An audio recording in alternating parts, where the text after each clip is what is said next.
పైగా వాళ్ళకి mouth publicity బాగా చేశారు. ఇప్పటికి ఇదిగో ఈ పథకాలు ఇచ్చాం, ఇంకా ఇస్తాం మీకు రేపు. అలాగే ఎవరికైనా పథకాలు రానోళ్ళకి కూడా చక్కచక్క డబ్బులు వేయించడం కానీ, అంటే డెమోక్రటికల్ ప్యాటర్న్లోనే పోయారు వాళ్ళు. ఇలాగ తొక్కి పడేయడం.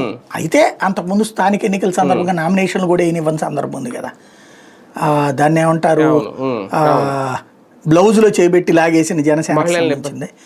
అట్లాగే తిరుపతి ఎలక్షన్స్ లో దొంగ ఐడి కార్డులతో వేసి. కాబట్టి ఎవరు సొద్దపూసలు కాదు, ఎవరికి వాళ్లే ఇది. కాబట్టి ఇందులో ఒకటే చికాకు అనిపించిందల్లా ఏంటంటే, ఎన్నికల సంఘం ఇంత నిర్లిప్తంగా ఇంత అసమర్థంగా పనిచేయడం మాత్రమే చిరాకు అనిపించింది. ఈమెతో పోల్చుకుంటే నిమ్మగడ్డ బెటర్ అనిపించింది. 100కి 70% ఆయన బాధ్యతగా పనిచేశాడు అనిపించింది.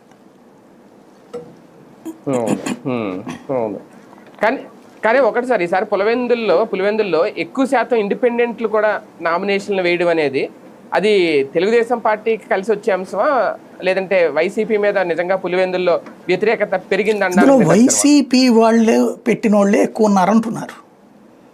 మేబీ తెలుగుదేశం ఓట్లు చేల్చడానికి అంటున్నారు. అయితే అది చూసి తెలుగుదేశం కూడా పెట్టింది. ఇద్దరు ఇప్పుడు ఆ 11 మందిలో 2 అభ్యర్థులు పోను మిగతా 9 మందిలో మెజార్టీ టీడీపీ అని, మెజార్టీ వైసీపీ అని చెప్పేవాళ్ళు ఉన్నారు. వాస్తవంగా ఈ ఇండిపెండెంట్ల వెనకాల కథ ఉంటుంది, అది బయటికి తెలియనియరు. మనకి పోలింగ్ బూత్లో ఏజెంట్లు